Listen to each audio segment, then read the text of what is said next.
Hello everyone, welcome back to my channel Shiksha guide. आज हम करेंगे एक्सरसाइज 11.1 से क्वेश्चन नंबर 3। क्वेश्चन नंबर 3 में है express each of the following numbers using exponential notation.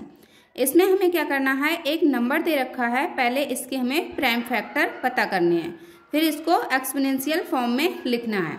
तो चलिए इसके सोल्यूशन की तरफ और इसके प्राइम फैक्टर हम पता करते हैं। ये हमारा पार्ट 1 है 512। तो इसके लिए प्राइम फैक्टर हमें निकालने के लिए क्या चाहिए, डिविजिबिलिटी रूल आने चाहिए। अब इसमें हमारा 512 है, क्या ये 2 से डिविजिबल है? तो लास्ट में क्या होना चाहिए, या तो 2 होना चाहिए, या तो 4 होना चाहिए, 6 होना चाहिए, या 8 होना चाहिए, 0 होना चाहिए, है ना। तो ये हमारा क्या है, 2 मिल गया यहाँ पे, तो ये 2 से डिविजिबल होगा। 2 2 जा 4, यहाँ पे 4 आया, यहाँ पे 1 अभी बचा है, तो यहाँ पे आ जाएगा तो 10 हो जाएगा। 2 5 जा 10, यहाँ पर भी एक बचा है तो कितना आ जाएगा यहाँ पे 12। 2 6 जा 12। हम इस तरह से डायरेक्ट भी कर सकते हैं और हम जैसे डिवाइड करते हैं उस तरह से भी कर सकते हैं। नेक्स्ट देखते हैं इसका, ये भी हमारा क्योंकि लास्ट में 6 आ रहा है तो 2 से डिविजिबल है। 2 1 जा 2, 2 2 जा 4, इधर इसका 1 आएगा तो 16 हो जाएगा। 2 8 जा 16, है ना। फिर से ये क्योंकि लास्ट में 8 है तो 2 से डिविजिबल है।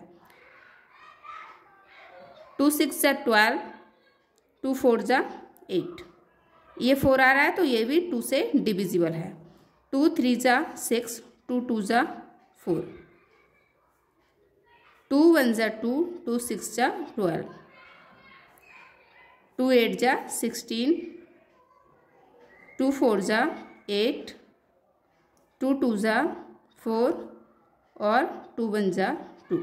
ठीक है, तो इसमें इसका बेस क्या आ रहा है, बेस इसका सिर्फ क्या आ रहा है, 2 आ रहा है, क्योंकि ये सेम है तो इसका बेस क्या आ रहा है, 2 आ रहा है। इससे हटके भी 2 भी बेस आ सकते हैं, 3 भी आ सकते हैं, मतलब कोई भी कितने भी बेस आ सकते हैं इसके, लेकिन इसमें कितना आ रहा है, 2 बेस आ रहा है। तो 2 की पावर कितनी हो जाएगी, 1 2 3 4 5 6 7 8 9, 9 टाइम आया है ये, तो 9 टाइम इस तरह से लिख लेंगे, 1 2 3 4 5 6 7 8 9।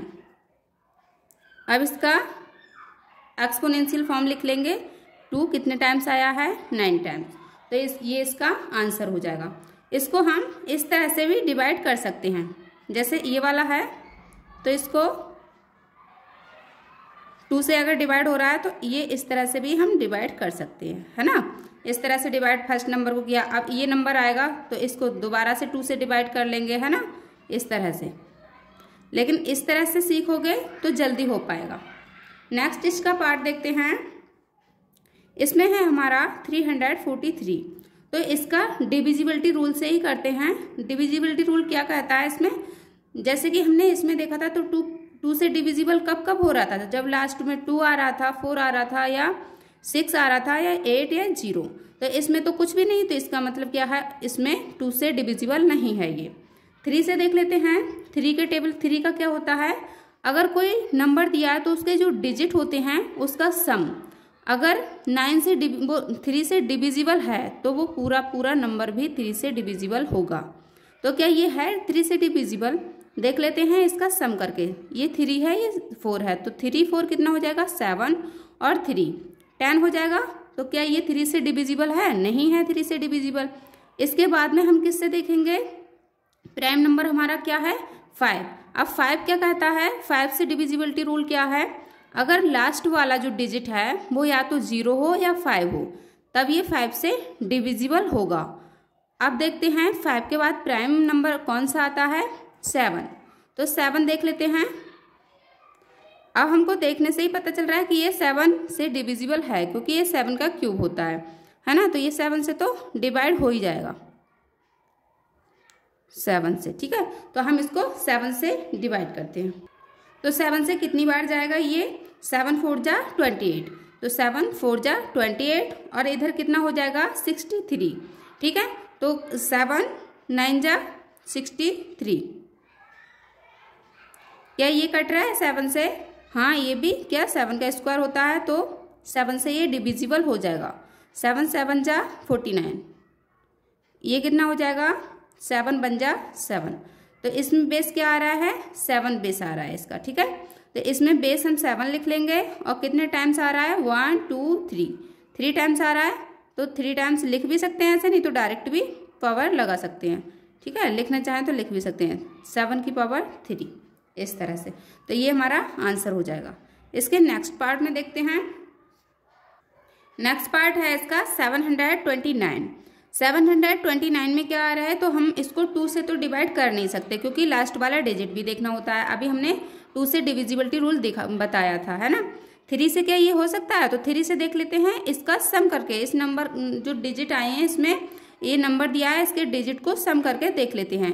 तो इसको जब सम करेंगे 7 2 कितना हो जाएगा 9 और 9 + 9 कितना हो जाएगा 18, ठीक है। तो 18 तो 3 से डिविजिबल होता है, तो हम 3 से इसको डिविजिबल कर सकते हैं, डिवाइड कर सकते हैं। 7 2 9 3 से हो रहा है ये, तो 3 से कितना होगा, 3 2 जा 6, 3 4 जा 12, 3 3 जा 9, ठीक है। क्या दोबारा से ये 3 से देख लेते हैं सम करके इसका। 2 4 जा 7, 2 4 जा 7 नहीं, 2 + 4 कितना हो जाएगा 6 और 3 कितना हो जाएगा 9, ठीक है। तो 9 भी क्या होगा, इससे इस टेबल में आता है किसकी, 3 की टेबल में आता है, तो ये भी डिविजिबल हो जाएगा। तो 3 से करते हैं। 3 8 जा 24, 3 1 जा 3। इसको सम करके देख लो, 8 + 1 कितना हो जाएगा 9, तो ये भी 3 से डिवाइड हो जाएगा। 3 2 जा 6, 3 7 जा 21, ये भी हमारा 3 से हो रहा है क्योंकि ये 3 की टेबल में आता है। 3 9 जा 27, 3 3 जा 9, 3 1 जा 1, 3 1 जा, ठीक है। 1 तक हमें ले जाना होता है। अब हम इसमें बेस देख लेते हैं। 3 हमारा बेस है, 1 2 3 4 5 6 टाइम आया है इसमें। 3 × 3 × 3 × 3 × 3 × 3 6 टाइम हो गया। और इसकी 3 की पावर कितनी हो जाएगी 6, क्योंकि ये 6 टाइम आया है। अब इसका नेक्स्ट पार्ट देखते हैं।